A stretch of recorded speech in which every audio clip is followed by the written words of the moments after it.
Orpita Vishwas. Today I will discuss about the introduction of morphology of flowering plants and details about the root system. Plants have two different systems, the root system and the shoot system.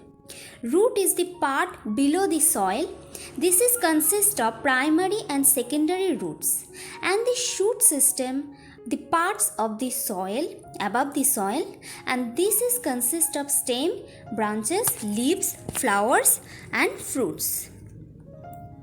The root system consists of tap root, branch root and tertiary root. The tap root have root cap, meristematic zone, elongation zone and the root hairs.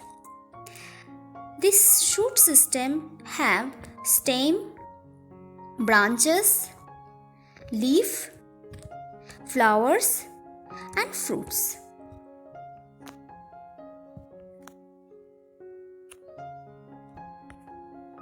This is the shoot system and the root system showed in the diagram.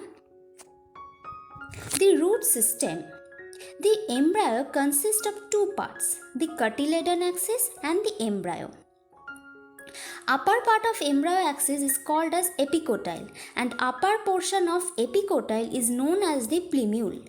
The lower part is called as hypocotyle and upper portion of hypocotyle is called as radicle. This radicle gives rise to whole root system and enters into the soil. But root can also be generated from other part of trees. This is the root. There are some characteristics of root. It is the descending part and have positive geotropic and negative phototropic growth. No nodes are present here. The xylem is exarch type. Vascular bundle is radial type. Tip contains root cap and root pocket. The root contains unicellular root hairs and does not contain any chlorophyll, but exception Trapa and Tinospora. The roots are of many two types, the taproot and the adventitious root. Taproot. The root generated from the radicle is called as taproot. It contains primary roots that are first generated from radicle and the secondary root, the branches and tertiary roots generated from the tap or true root. The whole structure of taproot, primary root, secondary and tertiary root combinedly called as taproot system. Example roots of mango, jamun, etc. The adventitious root. The root generated from any part other than the radicle is called as the adventitious root. This is of three types. The fibrous root. After the degeneration of taproot of monocotyledon, some thread-like roots are generated from the epicotyle. This is called as the fibrous root. Example roots of onion, rice and maize. The foliar root. Roots generated from the corner of leaf are called as foliar root. Example Bryophyllum begonia. The colline or true adventitious root. The root generated from the nodal areas of stem is called as the colline root. Example roots of pandanus, ficus and piper. This is the fibrous root. This is the foliar root and this is the colline root. Now the morphology of taproot. These have 5 different parts. Those are the root cap region. The root is covered by a thimble-like structure called the root cap that helps the root to enter into the soil by secreting some fluid substances called mucilage and helps in protection of tender apex area. Pandanus have multi-layered root cap called as multiple root cap. Hydrophytes does not have any root cap other than they have root pocket like in Pistia and Lemna. Second one is the meristematic zone. It is after of root cap that helps in increase the number of cells in root by continuous cell division. The zone of elongation. It is the area where newly formed cells causes increase of length of root. Fourth one is this root hair region. It is situated after zone of elongation and there is presence of tubular outgrowth like hair that helps in suction of sap or water plus salt and attaches the plant with soil. The permanent region. It lies behind the root hair zone and produces lateral part of root that does lost its regeneration power, and this zone helps in anchoring the of plant in soil and conducts sap water upwards. Now the functions of root.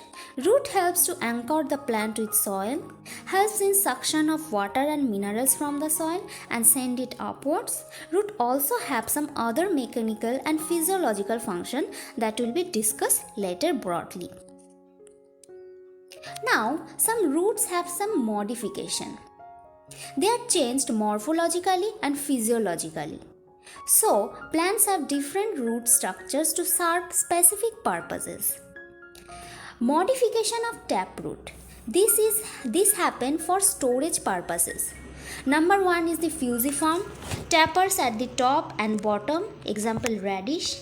The conical have tuber in conical shape, example carrot. Napiform, this has top-like appearance, example turnip, and tuberous, fleshy root-like tubers, example dahlia.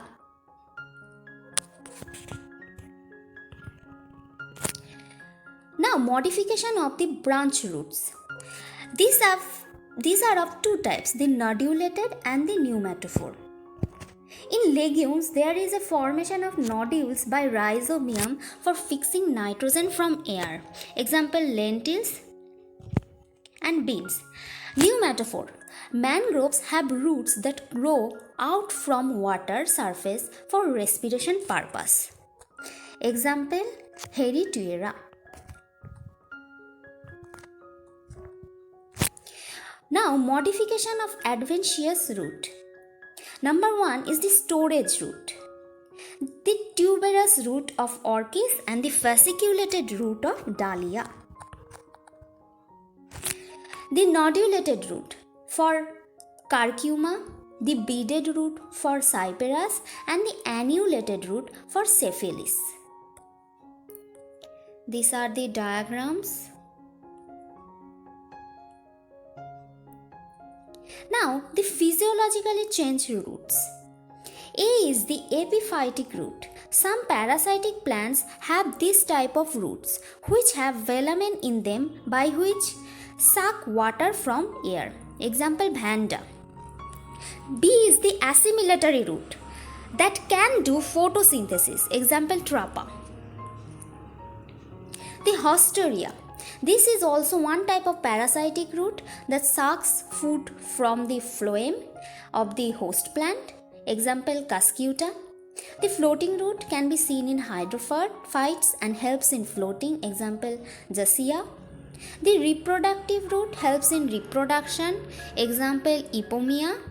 The mycorrhizal root. It is the combination of root and one type of fungi that helps plants to absorb nutrients. Example, Monotropa pinus. These are the pictorial diagram of the modification of the roots. Now, the mechanically changed roots. The prop root helps to give mechanical support to the tree. Example, ficus. The slit root that help the plant to stand straight. The buttress root helps to maintain balance. Climbing root that can be seen in piper. Contractile root can be seen in Canna indica. Thorn root can be seen in Borassus flabellier. The Haptera helps to climb through the hilly areas. Example, Podostemum.